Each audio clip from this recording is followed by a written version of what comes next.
Sư phụ, nóng quá đi ạ. Có thể mua một cái quạt điện không ạ? Im miệng đi sư huynh. Đúng là có hơi nóng thật. Con tưởng ta không muốn mua sao? Con thấy cái đạo quán này đã có điện chưa? Bất khi à, tâm tĩnh tự nhiên mát. Lát nữa sư thúc dẫn con đi mua kem que. Sư thúc à, câu này tuần trước thúc đã nói với con rồi. Cái thằng danh này đúng là biết lựa chuyện để nói mà. Dù sao cũng đang rảnh rỗi, để ta kể cho con nghe về những chuyện ta trải qua khi đi du ngoạn bên ngoài nhé. Con không muốn nghe đâu, sư thúc toàn bốc phét thôi. Chỉ toàn bắt nạt vì con chưa được đi xa bao giờ. Ái cha, mấy năm không gặp, gan cũng lớn thêm rồi đấy. Bất khi à, nghe sư thúc con nói đi. Năm nay con cũng nên xuống núi rồi. Tiểu đạo sĩ tên đầy đủ là Trần Bất Khi, năm nay vừa tròn 18 tuổi. Từ nhỏ đã bị gia đình bỏ rơi trước cửa đạo quán. Được lão đạo sĩ và sư đệ của mình từng chút một nuôi nấng thằng nhóc này khôn lớn. Sư thúc, ngươi kể thêm cho con về thế giới bên ngoài đi. Vậy trước khi ta nói, để ta hỏi con một câu. Con nghĩ khi ra bên ngoài, việc đầu tiên nên làm là gì? Ồ, kiếm tiền ạ. Trẻ nhỏ dễ dạy, sau khi kiếm được tiền thì sao? Ăn đồ ngon ạ. Mê mơn, ngoài ăn đồ ngon ra thì sao? Cứ ăn trước cái đã rồi tính. Không kỳ ta là nếu con kiếm được rất nhiều tiền. Ngoài ăn đồ ngon ra con còn muốn làm gì nữa? Con vẫn chưa nghĩ ra. Đến đâu hay đến đó. Nếu con kiếm được nhiều tiền, con sẽ ăn sạch những món ngon. Từng thấy trên tivi một lượt. Nếu tiêu không hết, con sẽ mang về cho sư phụ và sư thúc tiêu cùng, Bất Khi à. Đợi sau khi con nhập thế, sẽ gặp phải rất nhiều chuyện không ngờ tới. Cũng sẽ gặp nhiều người có bản lĩnh khác nhau. Gặp quan lại quyền quý không được kiêu ngạo nóng này. Gặp dân nghèo khổ, giúp được thì hãy giúp. Gặp kẻ có lòng dạ bất chính, con cứ tự mình xử lý. Sư thúc à, cái này con biết rồi. Nhưng con vẫn muốn hỏi một chút. Đồ ăn ngon ở bên ngoài thực sự nhiều như trên tivi thật à? Hả? Cái thằng danh này, sao ngày nào mày cũng chỉ nghĩ đến ăn thế hả? Làm như ta với sư phụ mày ngược đãi. Mày vậy không thể có chút lý tưởng, có chút hoài bão xa xôi nào sao? Có chứ à, con muốn dùng những gì mình đã học cả đời để tạo phúc cho bà tánh chúng sinh, khiến mọi người trong thiên hạ đều được ăn no. Muốn ăn gì thì ăn đó ạ. Sư huynh à, những năm qua có phải chúng ta thật sự đã để đứa trẻ này chịu khổ không? Sao lại nói thế? Huynh xem, thằng bé này nghèo đến mức quá rõ ràng rồi. Hãy nhắc đến chuyện trả tiền là lại cứ lơ mơ gây ra. Đệ tưởng ta không muốn nó có chút khái niệm về tiền bạc sao? Mệnh cách của thằng danh này là vậy rồi. Không giữ được tài lộc đâu. Cứ để nó giữ lấy sự ngây thơ này đi. Ăn được bữa cơm no là tốt rồi. Sư huynh à, mấy năm nay đệ không ở đây. Kiếm thuật của thằng bé này thế nào rồi? Đừng nhắc đến nữa, nghĩ đến là thấy bực cả mình. Thằng danh này học cái gì cũng chỉ được một nửa vời. Gửi nó xuống học đường dưới chân núi để đi học. Nó vừa ngồi xuống một cái là ta cứ dăm bữa nửa tháng lại phải từ đạo quán chạy xuống núi để xin lỗi người ta. Thằng danh này thế mà còn dám bảo đây không phải là cuộc sống mà nó mong muốn. Thế giới rộng lớn như vậy, nó còn muốn đi ra ngoài xem thử. Còn nữa, năm kia dạy nó diệt hồn phù và phá giới phù. Mấu chốt là thằng danh này lại chạy xuống núi xem cái gì mà hoàn châu cách cách rồi. Xem một mạch là hết cả ngày. Năm ngoái dạy nó thiên cương cửu chuyển trận. Thằng danh này lại bảo với ta là nó muốn học đế vương chi thuật. Mấy cái đã học đều bỏ hết sạch. Ta hận không thể một đao chém chắc cái đồ nghiệt xúc này luôn cho rồi. Sư huynh, những năm qua thật sự đã làm khổ huynh rồi. Lần này thằng bé xuống núi, chúng ta nên chuẩn bị thêm cho nó ít đồ đi. Nếu không để sợ nó bị người ta đánh chết mất. Chỉ thấy ông cụ này từ tốn lôi ra một cuốn sổ tiết kiệm. Sau khi hơ quanh bát nhang 2 vòng thì hài lòng cất nó trở lại. Cất nó trở lại rồi. Ông ấy thực sự cất nó lại rồi. Ôi trời đất ơi, thật là vô liêm sỉ. Huynh làm vậy là hành sáu lừa thầy phản đạo đấy. Sư huynh à, lần này Bất Khi xuống núi, huynh định cho nó bao nhiêu tiền lộ phí?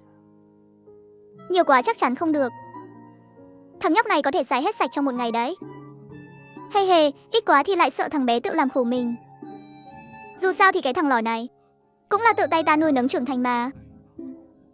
Đêm qua ta đã gieo một quẻ, sáng sớm mai sẽ có khách lên núi. Hay là cứ để Bất Khi tự mình kiếm tiền lộ phí? Như vậy dù nhiều hay ít, thằng nhóc cũng biết cách sử dụng thế nào. Thôi được rồi, Hashi. Tại ngôi làng dưới chân núi, Trần Bất Khi tìm đến thằng bạn nối khố thi trượt đại học đến Vu Tuyên. Thằng nhóc này với Trần Bất Khi hồi còn ở trường, có thể nói là quậy phá tưng bừng, không chuyện xấu nào không làm, người gặp người ghét, xe gặp xe nổ lốp. Đến cả con chó đi ngang qua thấy hai đứa này cũng phải đi đường vòng. Béo à, có điểm thi đại học chưa? Định đi đâu học đấy? Ở nhà thôi. Cái gì cơ? Mày định ra nước ngoài à? Anh em ơi, là chữ nhà trong ở nhà ấy. Bị ăn một trận tơi bời rồi, Hashi, nói rõ rồi đấy, lần tới báo mày một tiếng. Tao sắp đi xa một chuyến rồi, Tết mới về. Tuyệt, Dương Thành là nơi tốt đấy. Anh em à, dù sao tao ở nhà cũng chẳng có việc gì làm. Tao đi cùng mày. Anh em mình hợp sức, chắc chắn sẽ tạo dựng được một vùng trời riêng cho chúng ta. Được thôi anh em, hậu thế xuất phát. Sau khi hai kẻ gây họa này chia tay nhau, một người đi về hướng đạo quán trên núi, một người đi về phía tiệm nét dưới trấn, đều vì một mục tiêu chung là kiếm tiền.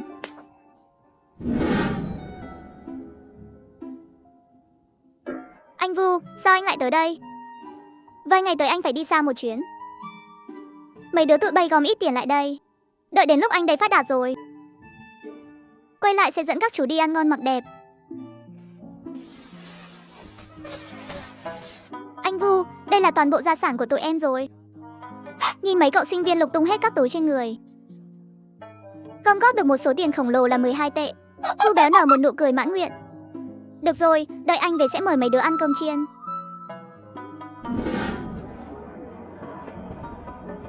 Ơ kìa, mọi người nhìn xem, ở đây có một kẻ muốn ăn không này.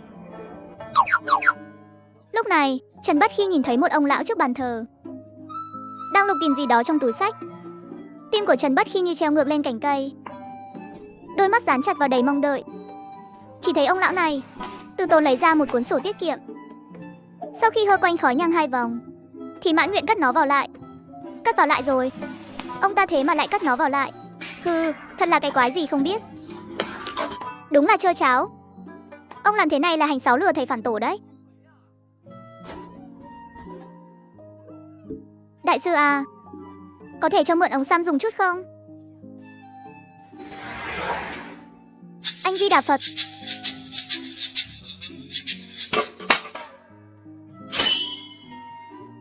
Đại sư, xăm này của ngài không chuẩn rồi. Sao lại là quẻ hạ hạ thế này? Hêm, quẻ hạ hạ sao? Không bốc cho ông quẻ sinh tử là may lắm rồi. Ôi chao, cái ông đạo sĩ này. Ngài nói thế là tôi nghe không lọt tai rồi đó.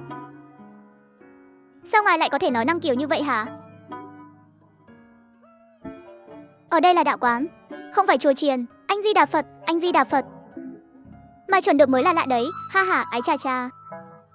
Ngại quá, thật là ngại quá đi.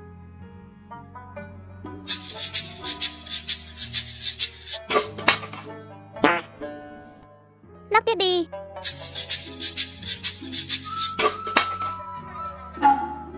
Đại sư à, giúp con với.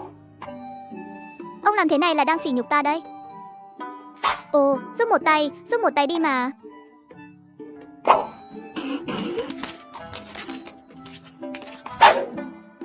Á, đại sư. Cái này, bần đạo đã nghịch thiên cải mệnh cho ông rồi. Không sao nữa rồi, trời đất ơi. Ha ha, vô liêm sỉ thật đấy, nhưng mà mình thích. Giây tiếp theo, Trần Bất Khi học theo dáng vẻ của sư thúc, không chút do dự, lập tức điều chỉnh trạng thái, điềm tĩnh và cực kỳ nghiêm túc bắt đầu giải đáp cho các ông các bà. Giải đáp thắc mắc cho họ, ai đưa nhiều tiền thì đó là dịch vụ VIP cấp cao. Cười nói suốt cả buổi, phục vụ chu đáo như người nhà, dựa vào chút bản lĩnh nửa mùa của mình. Trần Bất Khi đã dỗ dành được đám ông bà cụ này vui vẻ ra mặt. Đêm xuống, sau khi Trần Bất Khi đếm đi đếm lại, cuối cùng nhìn số tiền khổng lồ 3.678 tệ trong tay. Ha ha ha, cậu cười đến mức nước mắt giàn giụa. Đây là lần đầu tiên từ khi sinh ra đến giờ, Trần Bất Khi thấy nhiều tiền đến thế. Sư huynh à, thằng bé này không ngốc luôn đấy chứ. Ngốc hay không thì không biết, nhưng xem tướng mạo của nó, thằng bé này chuyến này đi sẽ bị hao tài đấy. Ai bảo không phải chứ, dù sao cũng hơn 3.000 tệ mà. Hay là chúng ta giữ hộ nó trước đi. Ta thấy được đấy, một đứa trẻ ra ngoài. Mang theo nhiều tiền thế làm gì? Để lại cho nó ít tiền lẻ là được rồi. Đại trượng phu trí ở bốn phương, không nên xem trọng tiền tài như vậy. Tử Bi. Ha ha ha. Trời à, hơi bị hống hách đấy. Nếu không phải hắn chạy nhanh thì hôm nay ta nhất định phải giết hắn cho bằng được. Chắc chắn rồi. Nếu không phải ông cản tôi, lúc đó tôi đã xử hắn rồi. Ha ha ha ha.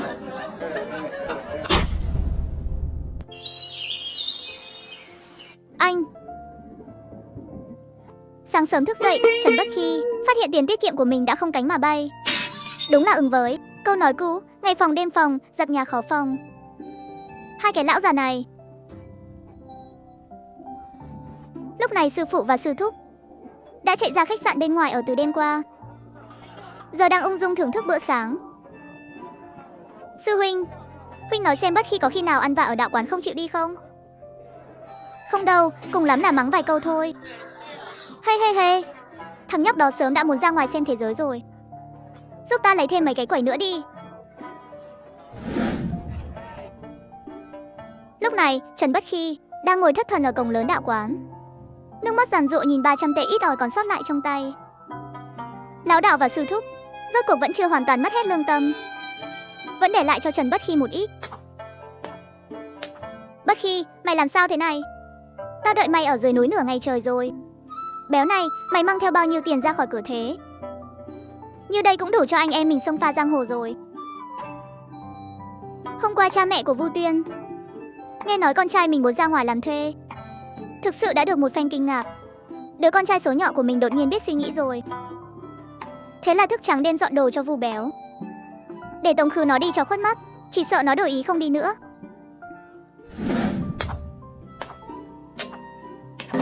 Béo à, mày dọn nhà đấy à? Ha ha, cha mẹ tao chuẩn bị đấy.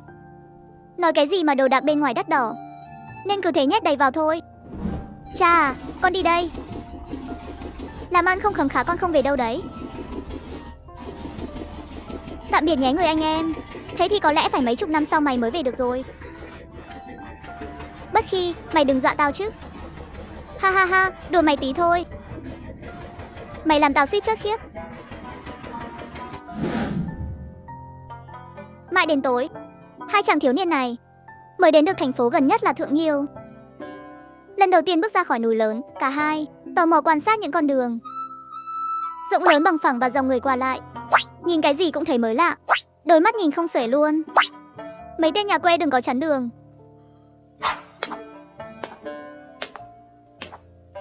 Vãi thật, kiêu căng thế nhỉ. Nếu không phải hắn đi nhanh thì hôm nay tao nhất định phải đập chết hắn. Chắc chắn rồi. Nếu không phải mày cản tao, lúc đó tao đã xử hắn rồi. Ha ha ha ha. Sau một ngày đường, cả hai bước vào một quán ăn. Gọi 2 món sao, lại gọi thêm mấy chai bia coi như để chúc mừng bước đi đầu đời của mình. Sau khi vài chai bia vào bụng, phong cách bắt đầu thay đổi. Người anh em, nghe tao này. Không, mày nghe tao nói trước đã. Để tao nói trước. Này hai cậu em, đừng anh nói tôi nói nữa. Nhà tôi buôn bán nhỏ thôi, đằng sau còn có người đang xếp hàng kìa. Ông chủ cạn lời đưa ra 2 điếu thuốc. Thấy ông chủ nhà hàng biết điều và hiểu chuyện như vậy, Trần Bất Khi và Vu Béo cả hai hài lòng nhận lấy điếu thuốc, thanh toán rồi rời đi. Hai thanh niên cậy mình sức dài vai rộng, cũng chẳng thèm ở khách sạn mà lại chọn quảng trường ga tàu hỏa, định bụng ngủ tạm một đêm.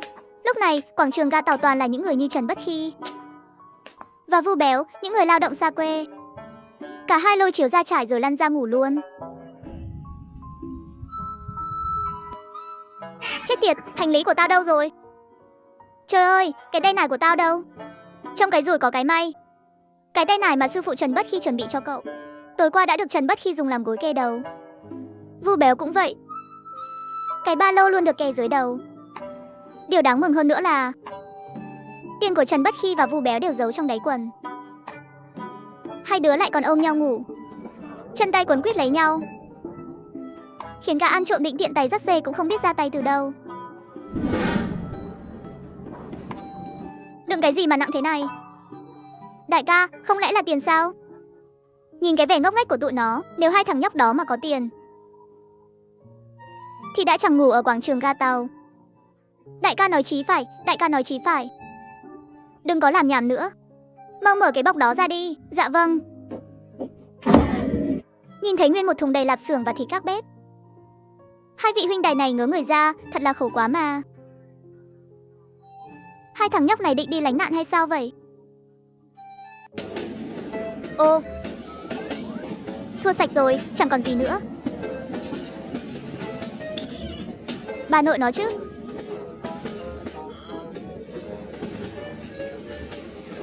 Phát điên mất, tôi thực sự phát điên rồi.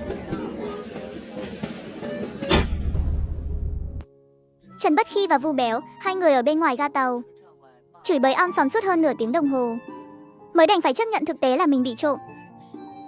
Đây chính là bài học đầu đời khi bước chân vào xã hội, giúp cả hai rút ra được nhiều kinh nghiệm quý báu. Bất Khi, mày nói xem, nếu trong cái thùng đó toàn là tiền thì phải làm sao đây? Nếu mày nói trong thùng toàn là thịt các bếp bố mẹ chuẩn bị cho mày, thì tao thật tin nó là tiền còn hơn. Cho dù có bán cả nhà mày đi, cũng chẳng đổi lại được số tiền trong cái dương đó đâu. Ha ha, cũng đúng, cũng đúng. Mẹ nó, tiếc cho cái dương đầy đồ tốt của tao quá. Thôi, Béo à, đi thôi, tàu sắp chạy rồi.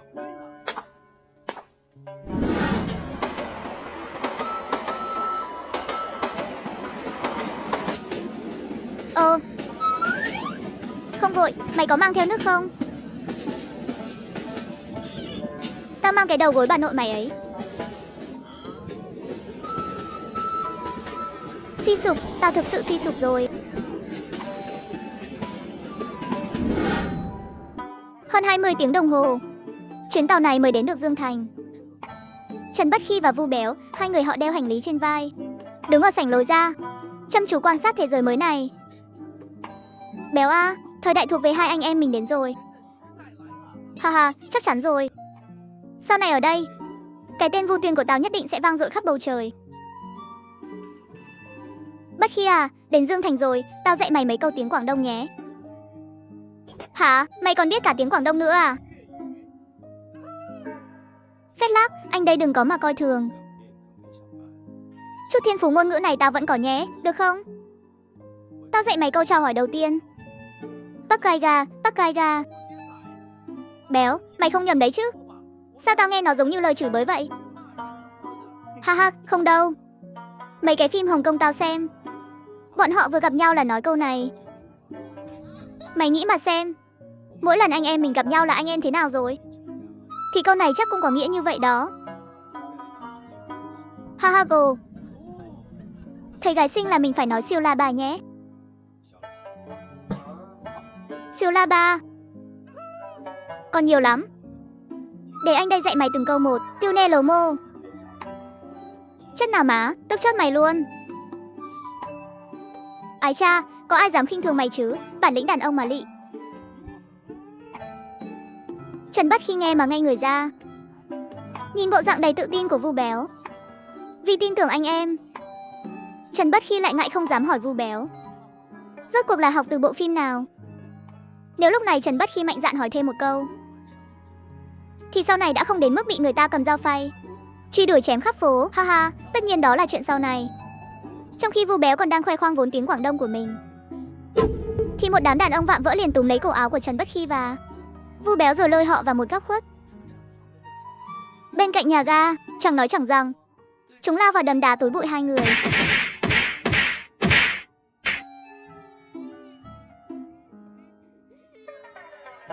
Hai cậu em, thông cảm nhé. Bọn anh dạo này đang hơi kẹt tiền, nên mượn hai chú ít tiền tiêu xài. Đại ca, các anh muốn tiền thì cứ nói một tiếng, đâu cần phải đánh tụi em như vậy. Hê hê, mượn tiền của các chú rồi. Tặng cho mày một lời khuyên này Béo, cắt bớt cái mớ tóc này đi, không là cẩn thận bị đánh cho chớt đấy.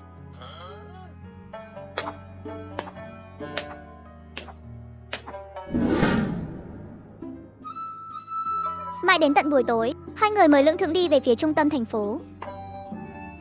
Lúc này, trong mắt của Trần Bất Khi và Vu Béo đã chẳng còn chút hào hứng nào với thành phố này nữa.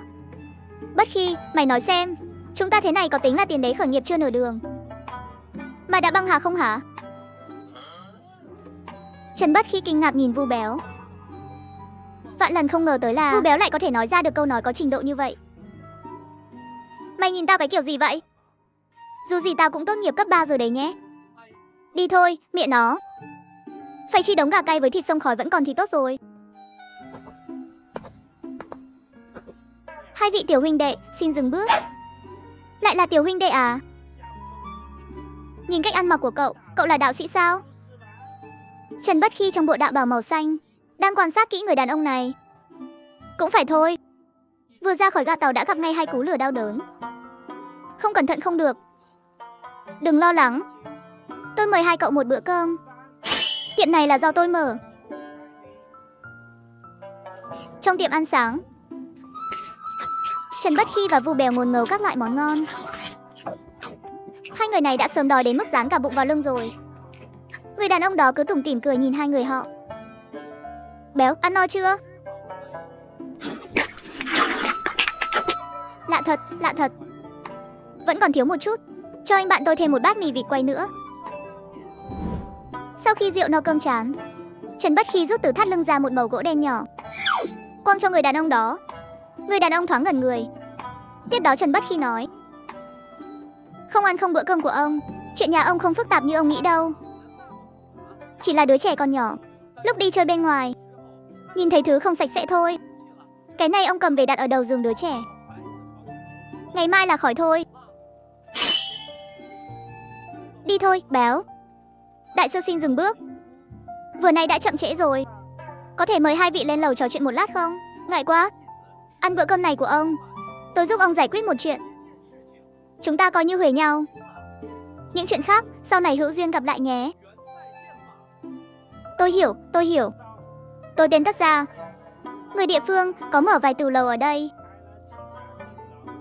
Hai vị tiểu huynh đệ sau này muốn ăn gì cứ việc đến đây là được.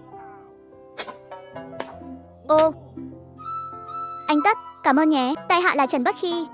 Đây là anh em của tôi, Vu Tuyên. Trần Bất Khi chẳng thèm khách sáo, trực tiếp nhận ngay lòng tốt của Tất Gia. Trần Bất Khi cũng chẳng còn cách nào. Dù sao thì giờ hai anh em này cũng nghèo đến mức kết xác rồi. Ai nấy đều trang điểm lộng lẫy. Nhìn các mỹ nữ, Trần Bất Khi và tên Béo tim đập thình thịch. Suýt chút nữa là chảy cả máu mũi. Anh à, nơi này tuyệt thật đấy. Có lẽ chúng ta thực sự vẫn chưa hiểu hết nội hàm của thành phố này rồi. Ha ha ha ha.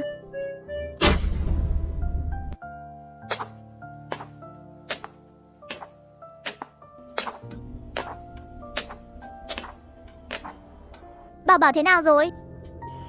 Vẫn chưa chịu ăn uống gì, chỉ húp được một chút cháo. Được rồi, em về phòng nghỉ ngơi trước đi, lại đây nào. Anh cầm cái gì đây? Em đừng hỏi nữa. Về phòng ngủ đi.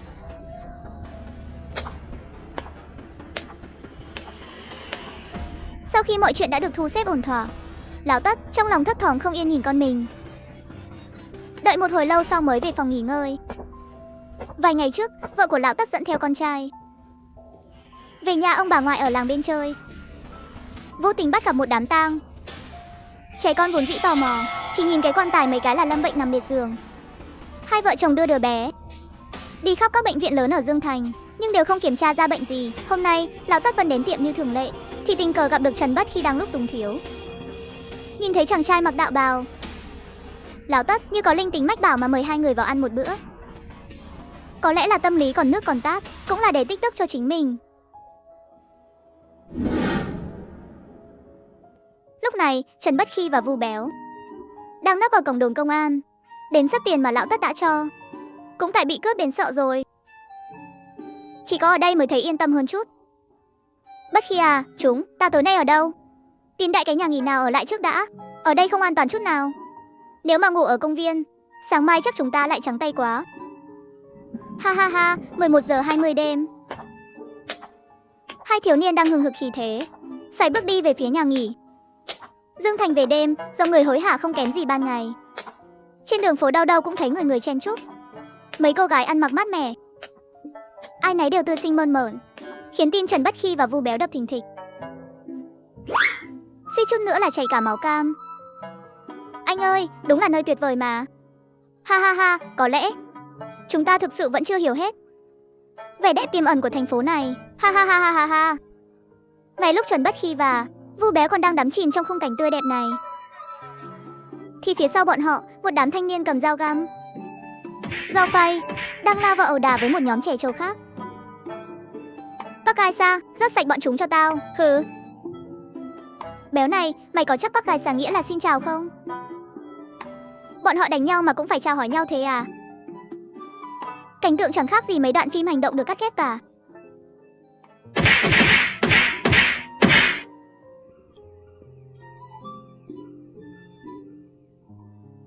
Tất cả ông đầu ngồi xuống. Đố Lôi, Lão Mỗ, ngồi xuống. Anh ơi, tình hình gì vậy hả? Mày hỏi tao thì tao biết hỏi ai. Hai cái thằng xui xẻo này đánh nhau, sao còn đeo cả ba lô thế kia? Chẳng lẽ vừa đi học về thấy náo nhiệt, đứng xem rồi bị hốt vào luôn à? Tại sao công an lại tìm Trần Bất Khi và Vu Béo? Nguyên nhân rất đơn giản. Trần Bất Khi thì mặc đạo bào xanh, trên đầu còn búi tóc củ tỏi, nhìn một cái là thấy là quẻ ngay. Còn Vu Béo thì càng khỏi phải nói, trông y hệt đám thanh niên xui xẻo vừa đánh nhau xong. Khác biệt duy nhất là Vu Béo không nhuộm tóc vàng. Thêm nữa là hai vị huynh đài này trên mặt vẫn còn vết thương do bị cướp ở nhà ga hồi ban ngày. Nói đi, tại sao lại đánh nhau? Tụi con đâu có đánh nhau, tụi con chỉ đứng bên cạnh xem thôi mà. Không đánh nhau thì vết thương trên mặt từ đâu ra? Tụi con vừa mới đến sáng nay, vừa xuống tàu hỏa là bị cướp rồi. Sau đó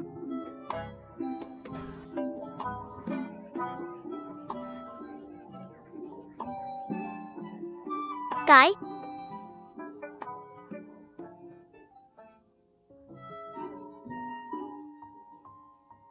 này, mày có biết hay không hả? Ba dùi côi giáng xuống làm Vu Béo run rẩy tâm can, than trời trách đất, nước mũi chảy ròng.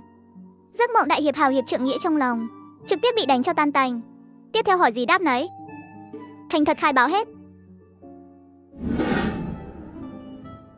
Sau hơn 2 tiếng đồng hồ thẩm vấn, hai người mới được thả ra.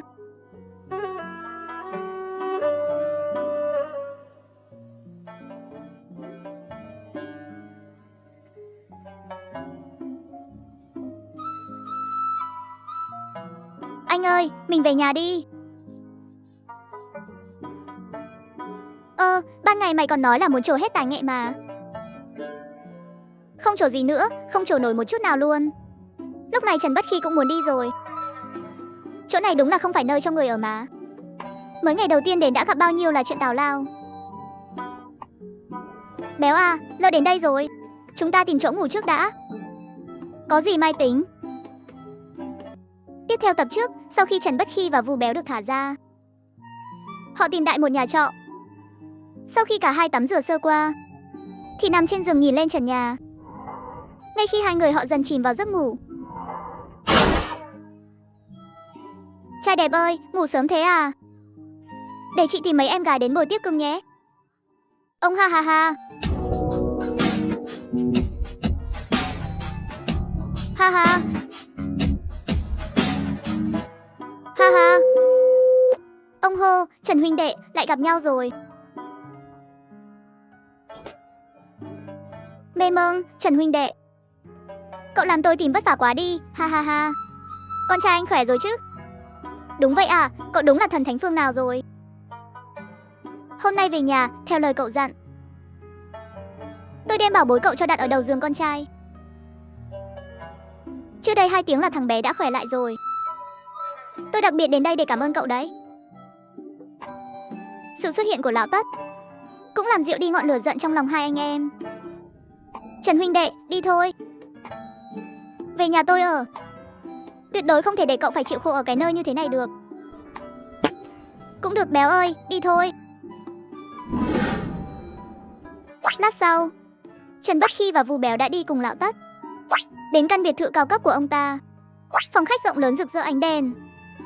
Khoảng 1 giờ sáng, thế hệ trẻ của gia tộc lão Tất, đại diện các chi đều tụ tập tại đây. Ai nấy đều tinh thần phấn chấn, chờ đợi sự xuất hiện của Trần Bất Khi. Cảnh tượng hùng hậu này làm cho Trần Bất Khi và Vu Béo rất cả mình. Cứ ngỡ như mình vừa bước vào căn cứ của xã hội đen vậy. Nhóm đại diện trung niên và thanh niên chờ đợi nãy giờ, nhìn thấy hai thanh niên mặt mũi bầm dập thì sững người lại, không khỏi nghi ngờ Lão Tất. Liệu có phải đã giấu cao nhân đi rồi không? Hay là tùy tiện tìm đại hai thằng nhãi danh ngoài đường về để lừa gạt mình? Ai nấy đều nhíu chặt mày. Mọi người biểu cảm gì thế hả? Nhìn cái gì vậy? Anh họ à, em học ít. Anh đừng có đùa em. Hai cái thằng nhãi danh này mà là đại sư sao? Thằng danh con kia, mày nói cái gì đó? Đúng vậy, không sai đâu. Đại sư mà anh tôi tìm tối nay chính là hai vị này đấy. Người em trai đi cùng Lão Tất lúc nãy vội vàng đứng về phía Lão Tất, lên tiếng giải thích. Giải thích rõ ràng, tối nay chỉ mời mỗi hai người Trần Bất Khi thôi. Lúc này, đám đại diện các chi trong gia tộc họ Tất vội vàng nở nụ cười niềm nở. Lão Tất thấy họ vẫn còn bán tín bán nghi, cũng chẳng buồn nói nhảm nữa, trực tiếp dẫn hai vị quý khách đi lên lầu.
Bất Khi, sau này chúng mình định làm gì đây?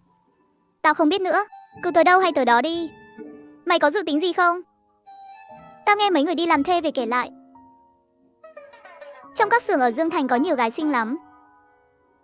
Tao muốn tới đó xem thử. Được thôi, hôm nào chúng mình cùng đi xem, ha ha ha.